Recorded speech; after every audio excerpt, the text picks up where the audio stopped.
بسم اللہ الرحمن الرحیم۔ تر و تازہ رہیں وہ لوگ۔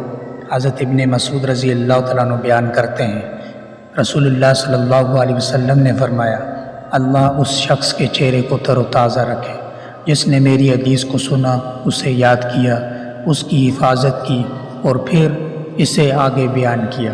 بسا اوقات اہل علم فقیہ نہیں ہوتے اور بسا اوقات فقیہ اپنے سے زیادہ فقیہ تک بات پہنچا دیتا ہے۔